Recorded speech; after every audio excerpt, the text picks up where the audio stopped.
bear with me a little bit. So first, I'm going to talk about the brand new statement by WHO. Let's see where that actual link is so that you can, it's a Fox News update. And of course, when I just need it, I can't find it, you know, such as life. I'll find it in a second. So basically, here's what they're saying. They're starting to divide all the risk categories into 3 groups. So what they're calling a low risk, which they actually claim no more vaccinations of any kind and just not recommended. So that's all the teenagers and kids above 6 months. So from 6 months to basically like 18 years of age. All of those people in a low category, not a single more vaccine. For people who are considered intermediate risk. So this are the people who are more than, I guess, 18 and up to age of 60. They're saying only 2 primary vaccines and 1 booster and nothing else. No more vaccines of any kind. No annual, no nothing. That's their current statement. This is WHO. Now, this potentially is somewhat different from what CDC recommends. We can sit here and argue why that is the case. Remember, WHO, they're looking at the global numbers. They're not necessarily looking for one particular country. There are some countries where the average age is much younger. US, let's say Japan, Korea would probably have the much older average population. So there will be some variables depending on which particular country you're looking at. But nonetheless, I think it's very important information. It signals quite strongly that at least on international level, the accent on vaccines shifting from, that's the only thing we're talking about, to sort of like, how do we create the maintenance process? And given the current evidence, there doesn't seem to be any reason to recommend more vaccines, and I think that's quite consistent with the way I've been analyzing the data and the way I've been presenting it to all of you. At the same time, that's new. So that's one first news, and I apologize that I can't pull this up, but that's in today's Fox News. That's where I took that from. The second is something that I already posted on my YouTube. There's about 9-minute video. I'm going to give you a link to it if you decide to go check that out. And this is more interesting. So, well, for me, it's more interesting for you. What this is so there's a particular mutation. There's an enzyme called G6PD. I'm going to put that in the text. G6PD. It's short for a very long name. And I'm putting the link to the detailed video with all kinds of links to more details on my YouTube channel as usual. So check that out. So I just put that in there. So G6PD is an enzyme that helps us to create a molecule called catalase. The catalase is quite an important enzyme that breaks hydrogen peroxide to water. And hydrogen peroxide is one of the main molecules that gets produced as a result of free radical damage or oxidative stress. And so in essence, what G6PD does, it basically helps our own existing glutathione system to circulate nicely and maintain the level of catalase. So about somewhere between 1 to 9% of population, depending which ethnic background you're looking at, have a mutation in G6PD. Mutation does not need to manifest itself as a deficiency, and so it manifests as a deficiency in even lower number of patients, but somewhere probably, again, on average in US population, it's probably 1 to 2% at the most, maybe even less. So it turns out that this recent study that was just published, and I think I'll give the link directly to the study, so you don't have to, if you don't want to Google, go on my YouTube channel, that's fine. I'll just give you the link to the study itself. So this basically showing that there's a potentially extremely strong association of G6PD with a severe COVID. In men under 65, the correlation was, depending on ethnic background, was very high. you know, and basically what this means is that if you have G6PD deficiency, you're more likely to get severe COVID. Now, this was a large study. This was not a control cohort, and it was only veterans. So there are basically 30,000 vets, mostly men, of course, in this setting, the way they looked at it, because they looked at, you know, they had to be vets already. They were not in an active duty. And, you know, the point being is there that the way the analysis was set up, you can't really put causality in there, right? Because you're not looking at prospectively. They just looked back. They analyzed the data on everybody, whether they had G6PD deficiency or not, and then they looked at how severe was the COVID when they got it. And then there was a much more severity in patients who had G6PD. Now, of course, there could be biases. There's some problems with the data, but nonetheless, it's a very interesting link. Why is it important in a way? Those of you who've patient at the center or have been following some of this work, especially if you're interested in high-dose intravenous infusions, for example, you would know that you really cannot get intravenous vitamin C unless you do not have G6PD deficiency. If you have G6PD deficiency, it's an absolute contraindication to high-dose vitamin C. Similarly, high G6PD deficiencies can be triggered, or the problems linked to G6PD deficiency can be triggered by a number of insults, including severe stress. So it's not a bad idea to know your status. This is where this gets practical. The test is like 50 cents at LabCorp or Quest or whatever. It's always 100% covered by every existing insurance. So you only do it one time. I mean, sometimes you may need to do it more than one, but most of the people, if it's normal, you're done. And if it's not normal, if you're deficient, it's not a bad information to have. Previously, this test was not screened in any population except for one large population. This is why the study is there. Every active military, Navy, and Air Force have to have this test by default when they enter the service. So the Army, you know, all the vets had all of their G6PD known, so they could go back and look into the, why they do this, because, you know, the active duty gets exposed to a variety of really potent stressors. So they need to sort of have a sense, if you have G6PD deficiency, they're modifying some of their protocols, especially in an acute settings. If they have to give vets certain drugs, then they would actually not do that. So that's a universal screening. But generally, that's not the test that universally gets screened. I wanted to see a show of hand who have any idea what I was talking about. Just like, let me do this. You know how to raise the hand? You know how to do that, right? Like there's this reaction thingy that says right next to share screen. So go ahead, and if you know what G6PD is, put the hand up via that sign, and I'll do a quick math. Nobody does. Interesting. Okay, well, that's what I expected. A lot of people had no idea what that is, because it's not you're not hearing this from every physician. So I think that's why this information is even more important, you know. So I think we will have follow-up work on this. I expect that there will be data coming out in the future showing this link being stronger than we expected. I also wouldn't be surprised that this will become a kind of a significant series of research articles specifically trying to say, should we be screening entire population and then putting G6PD positive patients into a high risk category and giving them more vaccine boosters? That's my expectation going forward. All right, that's it. I talked long enough, but I started later today, so I think I'm okay. All right, Robyn, I think we'll take a couple more minutes for questions, so just hang tight. I know you're dying to start. Dying to start hearing you, but the process is I want to see some questions.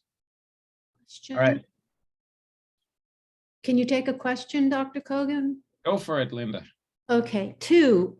One is, can you repeat again how you can get that test done? It's any facility like LabCorp, Quest. It's a very easy order. It's covered 100% by every single insurance. So do we need to get a doctor's order for it? Yeah. You have to get a doctor's order. Okay, and you would issue it? You know, anybody who've ever had any intravenous vitamin C had that test already. Well, they should have had it. I don't know if they. And then the other is, you in the WHO study that you're quoting, or the WHO recommendations, What do they say about people who are over the age of 60? Yeah, so that's a dilemma there. Very good point. Thank you, Linda. So I think the point there is they still recommending them to be boosted regularly. They didn't really necessarily define that regularity. I think that depends on a lot of factors. I'm not changing my opinion after remember the study from Lancet that I presented now 3 weeks ago, I believe. If you guys want, I'll put the link to that YouTube video too. So, I'm not changing my position unless you're a super high risk, which to me is completely uncontrolled diabetes, liver, any kind of transplant, after organ transplant or cancer. So those 3 categories, I think they're separate, and they may need to be boosted every 6 months. Everybody else in the high risk category once a year should be more than adequate for time being.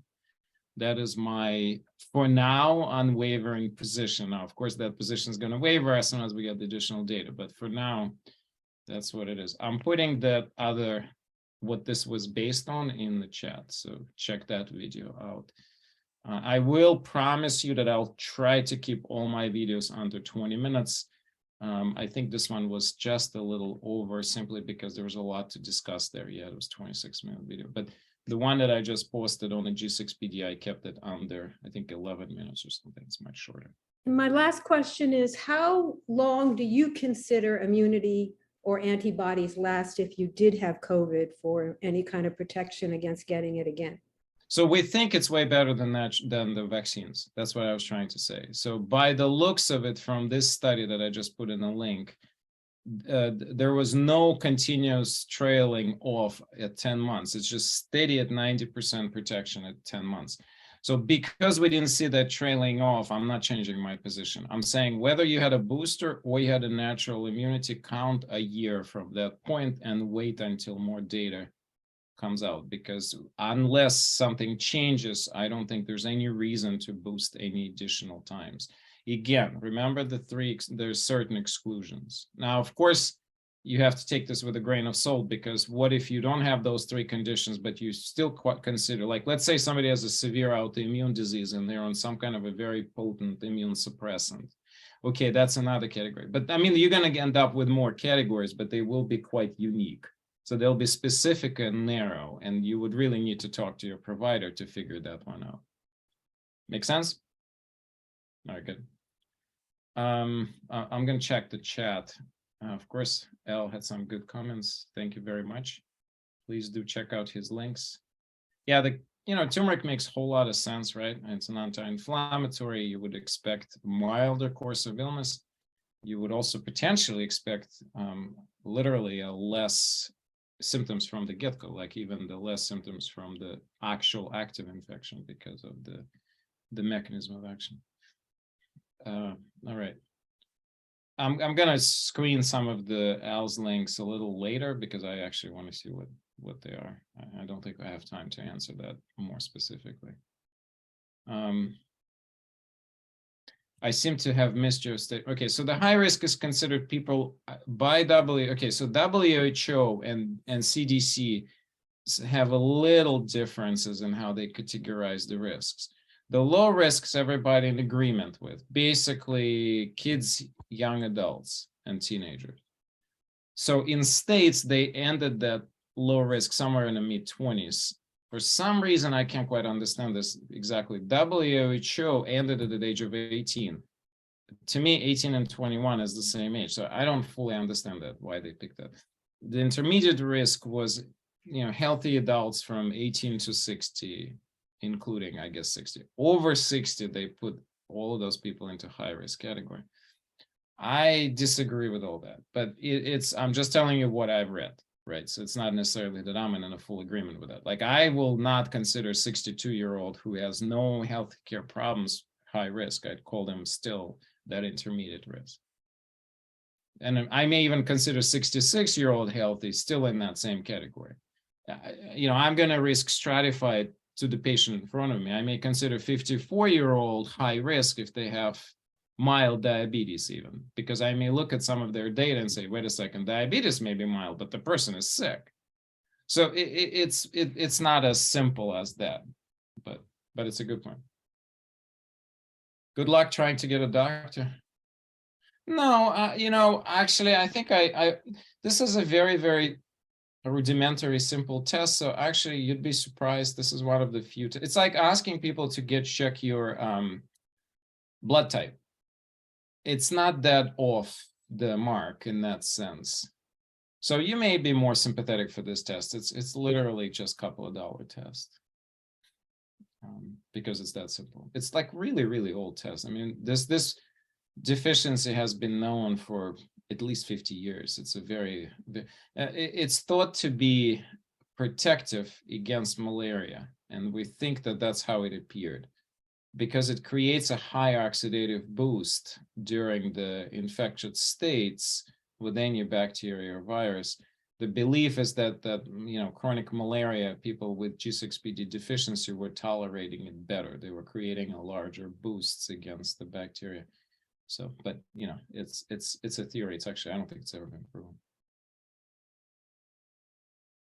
Yeah. So, Mark, this is relatively new statement. I think what my expectation is that now both CDC and WHO is gonna start saying stop vaccinating anybody under 17, seemingly completely unnecessary. There's no risk of any, unless they have particular medical needs. Okay, so that's assuming that they're healthy, right? So we're not talking about 12-year-old kid with a sarcoma, right? So like, or whatever, like it's a healthy group. So it is difficult to get our blood type through standard means. That's actually an interesting point. Supposedly every physician, if you ask them politely, I would like to know my blood type, they should comply, because you have to know your blood type. In the case of an accident in a standard high quality environment like a developed world, it's irrelevant, because you're not going to get like infusion unless they cross match you. But if you're traveling somewhere and you're in a third world country, the many places are going to give you blood based on your blood type. So it's not, and that's essential. Like if you travel anywhere, I would say outside of US to destination where the healthcare system would not be called, the high tier, I would definitely make sure you know your blood type. It is essential, actually. Misha, it's 2:22. Thank you very much. I got carried away, as usual. Welcome, Robyn, again. We are dying to hear from you. Thank you, dear. Thank you. I'm excited to join you all. Good afternoon to everyone. So today I'm going to just talk briefly about my topic today, and then I'm going to do a sound meditation. And I use Tibetan bowls here that I have of different sizes to lead you in kind of like a guided sound journey. And so if you have something to write with, it'd be wonderful. If not, I think this is recorded and you could go back. But my topic today is making peace with our bodies. And when I was kind of thinking about what I wanted to talk about today, or the meditation to do with you all, I was really thinking about how we are wanting peace in our world, in our relationships, but that peace also begins with us, which we've heard, many times. But then I started thinking about, when we talk about wellness, like what is our relationship and our connection to our bodies? And so I have a series of questions that I just want to ask. And I'd like for you just to take a moment to just think about the answer to that question. And perhaps later you can go and actually answer for yourself. But it's just meant to allow you to tune in and really consider the answers to these questions. And then I'm going to do a guided meditation to allow you to kind of connect deeper with your body. And so I'll just ask each question and just pause a bit after each one. And then once we finish the meditation, I'll take questions, or if anybody wants to share their experience, we can do that. And so my first question to you is, do you love your body?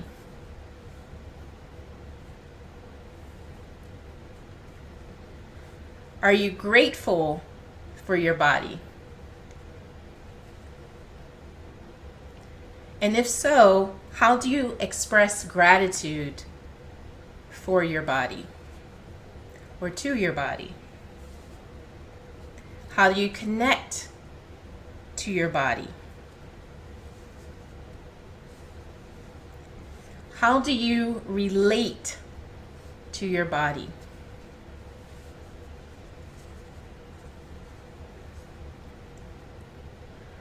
How do you honor your body?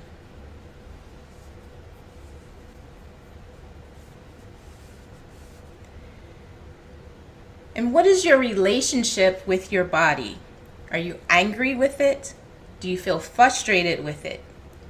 Do you feel hopeless to heal a part of your body or a condition?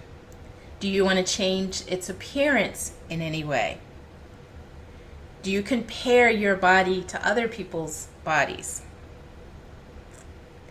Are there fears related to your bodies?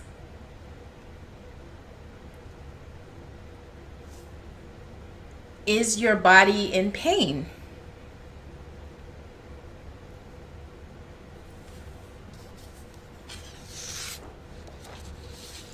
How do you speak to your body?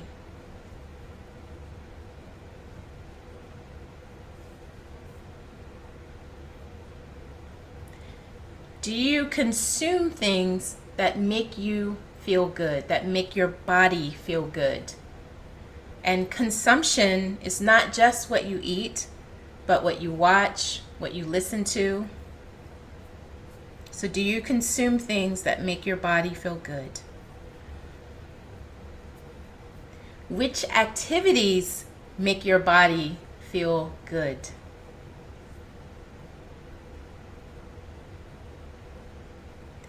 And finally, how can you better support your body?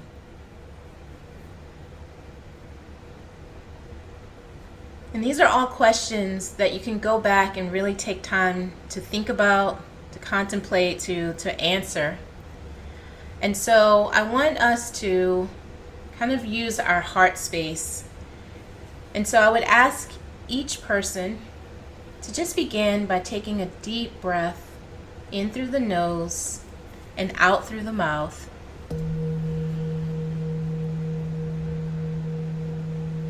And just place your right hand on the center of your chest, just below your collarbone.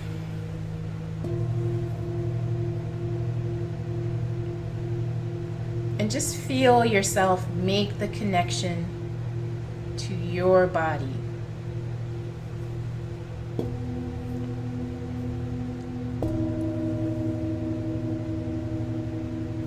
And just set the intention today to receive what is in your highest good. As each one of us will have our own experience, simply set the intention to receive and to connect with what is in your highest good. And so with your hand on your heart, your high heart, just breathing, just have the intention now to connect on a deeper level with your body.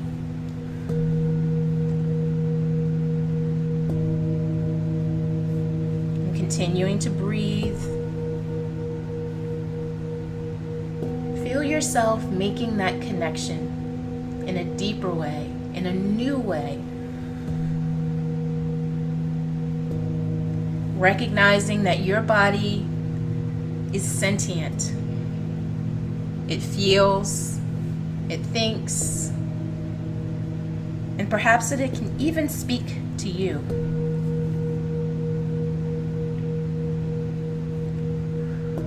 So many of us spend many years speaking very negatively to our bodies, wishing we'd looked a different way, wishing we could do different things, perhaps have a different state of health. So I'd like to begin with the beautiful Ho'oponopono prayer, which is, I'm sorry, please forgive me, thank you, I love you. So with your hand on your high heart, let's simply speak to our bodies, and for anything, any way that we have mistreated, spoken ill about, not honored or valued our bodies. In any way, let's do Ho'oponopono. I'm sorry, please forgive me, thank you, I love you. And really feel this from the deepest levels of your being.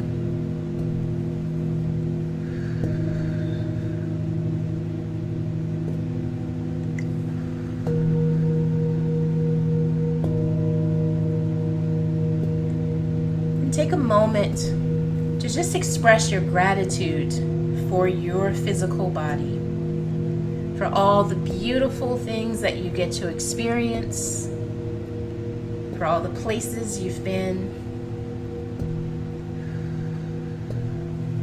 for this experience in this body, on this earth, all of the beauty we get to witness, the people we get to love, and all of the experiences we get to have. Thank you, body. I love you.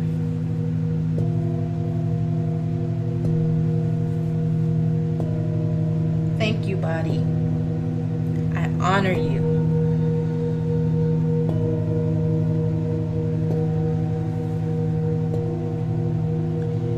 In any place, space in your body where there's pain, discomfort, just focus your attention there now. Feeling deeply into that area. And if you can't think of any space or place in the body, just tune into your heart. So in that space, in that area of pain, discomfort, or perhaps there's an old injury there, just imagine a beautiful blue light filling that area with beautiful healing energies, sending your love and your intention for healing to that area.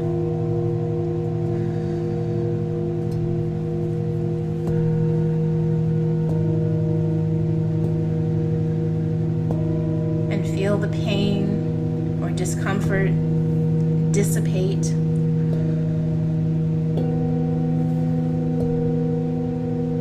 And if there's any awareness around this part of the body, anything to know, to understand, allow yourself to know this now, to receive this information.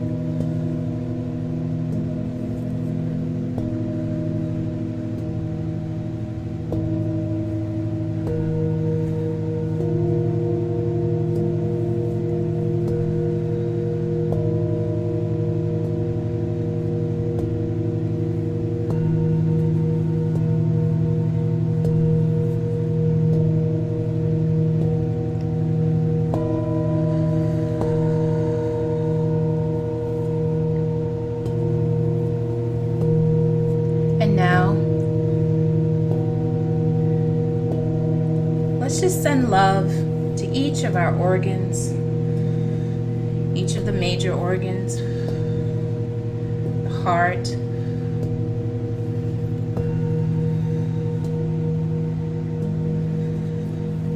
just visualizing the heart and sending love, gratitude,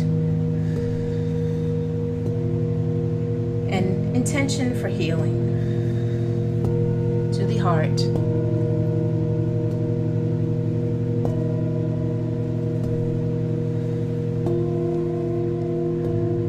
And now to the liver. Thank you, liver. Thank you for all the toxins that you assist with removing.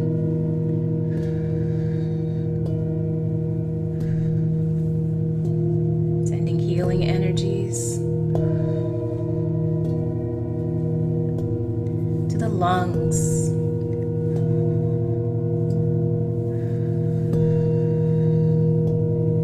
Sending that love and gratitude to the lungs.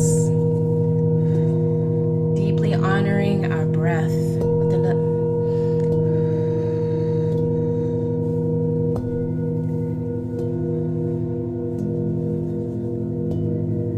and now to the stomach and digestive systems for digesting our food, allowing us to digest life.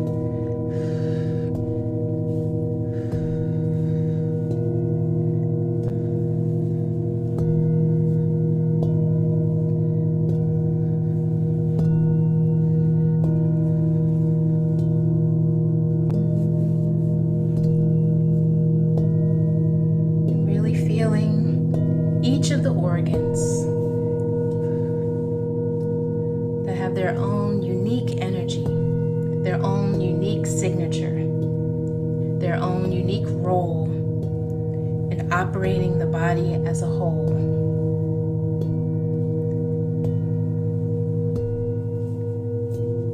And the heart,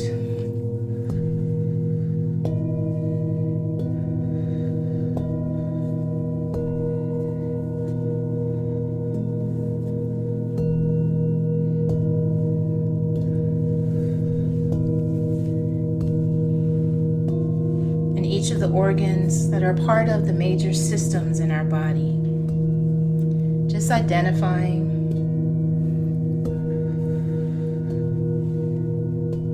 which each of the systems in our bodies that contribute to its overall functioning. Sending love to our brains,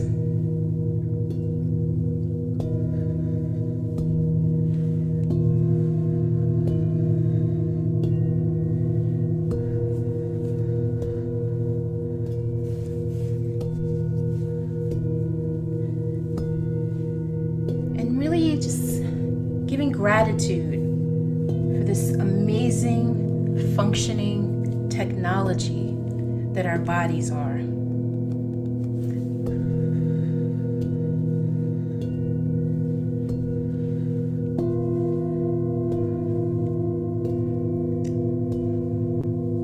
Just giving that gratitude, love for all of the systems working in harmony, in unison.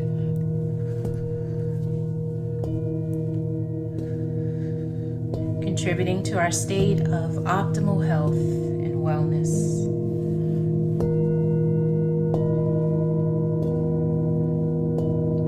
And giving a moment to give thanks to our throats, our ability to speak, to communicate, to express, to our hands, to our knees and elbows, to our feet, to our legs and arms, to our ears and nose, our eyes.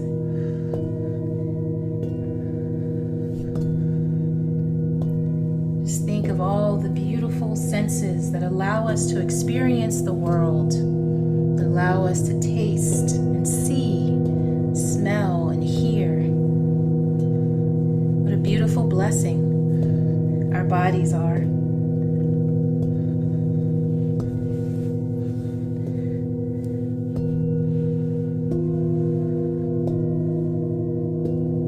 And in this space, space of deep gratitude and love.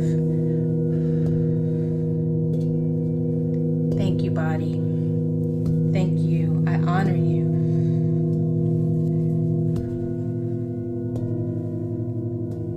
And for all the times that I wish that you were different, that I spoke to you angrily, or in any way that was less than positive and loving, I'm sorry. Please forgive me. Thank you. I love you.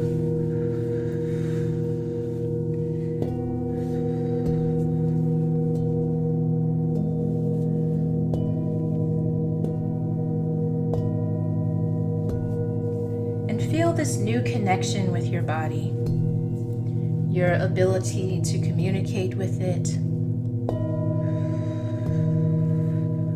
to connect deeply with it, to even speak to it. And you might ask, is there any part of my body intelligence, that wishes to give me a message today? Is there any way that I can support my body in a better way, to bring more harmony, more peace, more health, more wellness?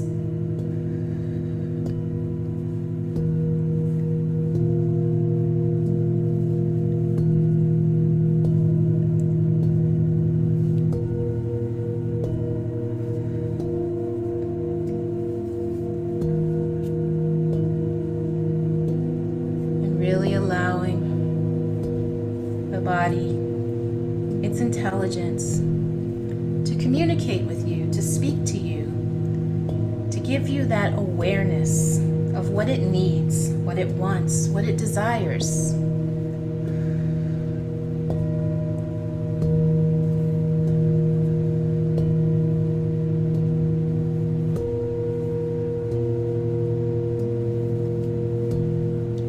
And begin to feel now a beautiful blue shower of beautiful sparkling light, like a waterfall, beginning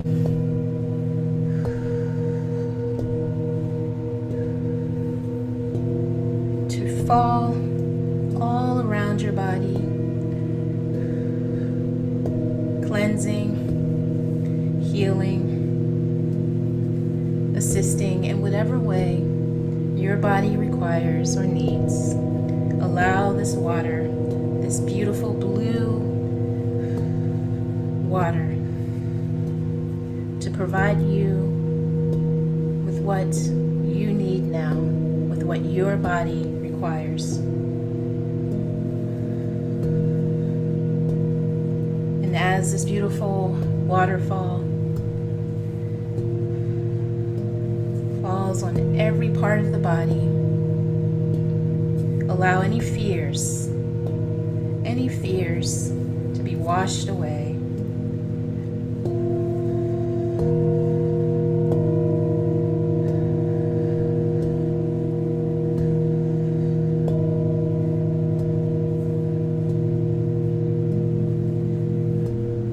And feel your body lighter, more calm, more peaceful.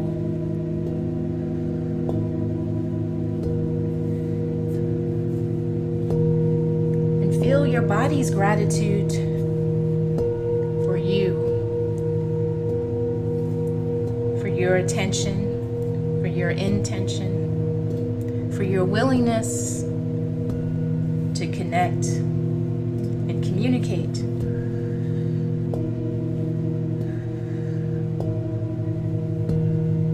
And you're able to do this at any time.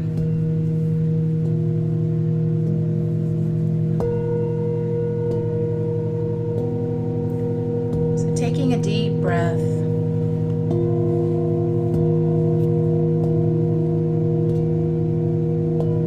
Feel this new connection with your body.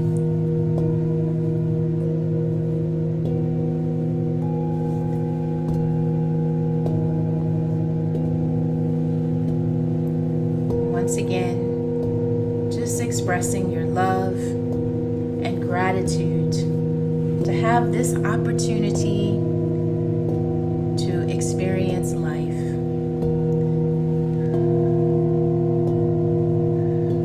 To experience joy, peace, and love. Letting go of all the fears.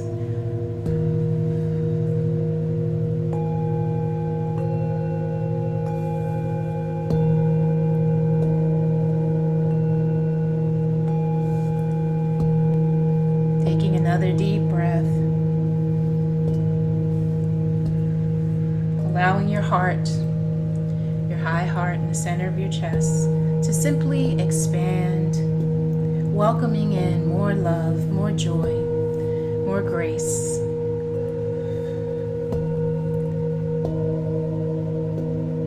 And taking a deep breath, coming in to this moment, fully back, fully aware. Taking deep breaths and gently, gently moving your body.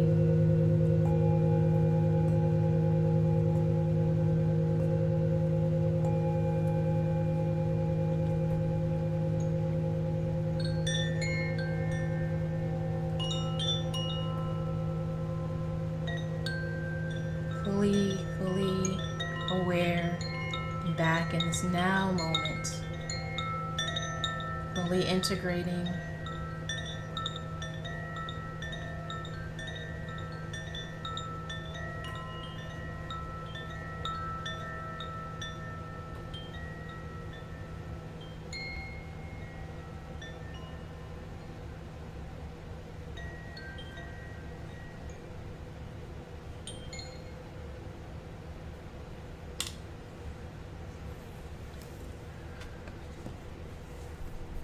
So I would like to welcome everyone back, and I'd love to hear about your experience, if you've connected to your body in this way before, if there was something new that you experienced today. Thank you, Mark.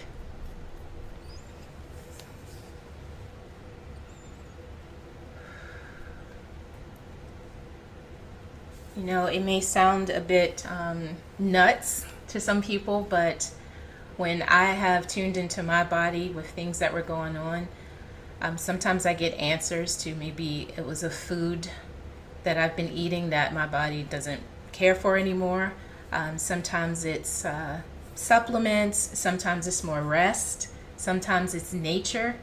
And so I find that it's just so important to connect to ourselves, because we, are kind of, I'm looking for the right word, this is our body in this time, this is what we've been gifted with. And if we are at war with our bodies, if we're speaking negatively to our bodies or not honoring our bodies, then, it kind of doesn't support us in the same way. So you can speak to your cells in this way. You can, there's so much. I mean, you can really connect on such a deep level with each of your organs. I've found that when I do energy sessions with people, sometimes some people say like, oh, my heart is way too heavy. And I don't mean the person says that. I feel like the heart is actually saying like they're carrying around so much pain from like heartbreak that the heart feels really heavy. And so, I just feel like there's so much we can become aware of, and there's so much more connection available to us that we can tap into with our bodies mainly. So does anybody have any questions? Thank you for the responses.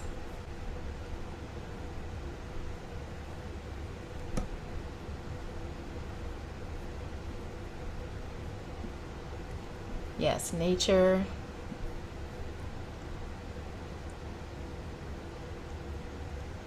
Oh, wow, that's really beautiful, Mark.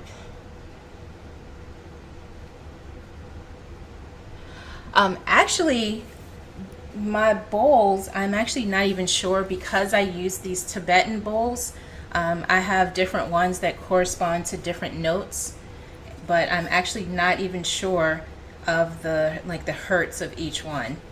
So typically when I use the crystal bowls, which I used to use, it was a lot easier because all of them were 432. But now that I use these bowls, I have several different sizes. So I kind of play all of them, and I just play them kind of intuitively.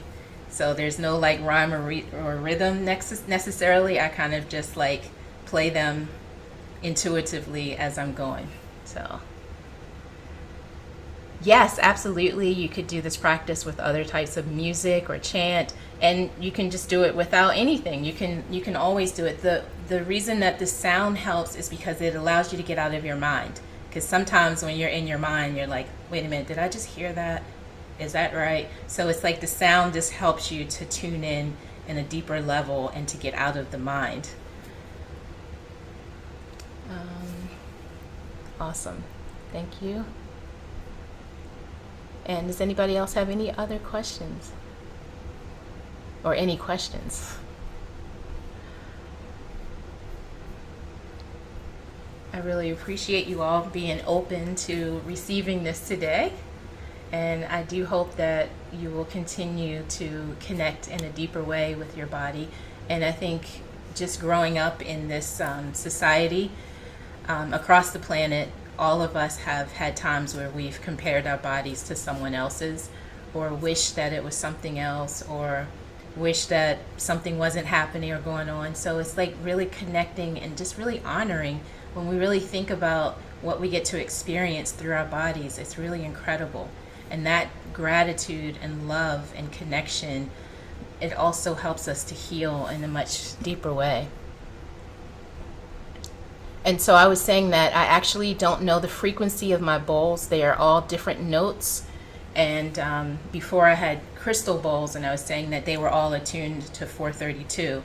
But now the Tibetan bowls, or the metals, I don't think that they're the same in terms of how they can be tuned. Yes. Oh wow, I have 2, 3, 4, 5. I have 7 different bowls, and they're all different notes.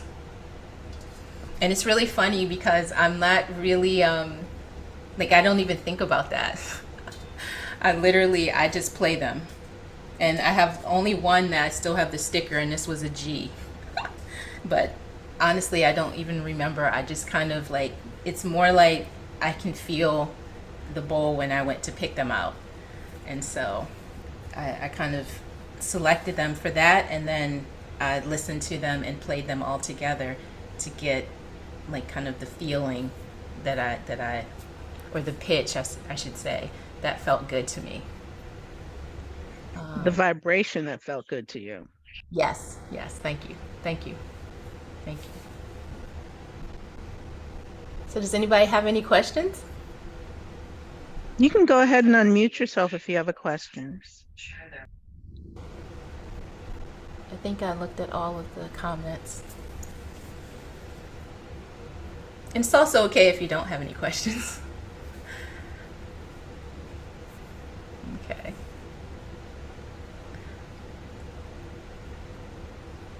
Well, I'm really honored to be here today and to share with you all. And my website is divinesunrays.com if anybody is interested.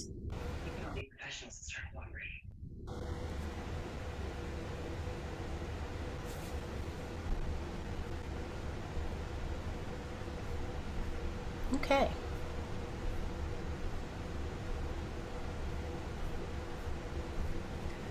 Okay, so Jeanette, I think we are done. Complete. Well, thank you so much for coming and spending time with us again. I was very excited when you agreed to, and I will definitely reschedule you for a few months from now. Beautiful, thank you.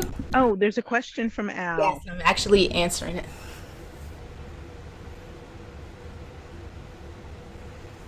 And I just want to say, it doesn't have to be like a long, drawn out practice, or you could pick a different organ or system of your body each week, or you can just ask, you know, what is there any information that, or is there anything I should know? Is there any way that I can support my body today?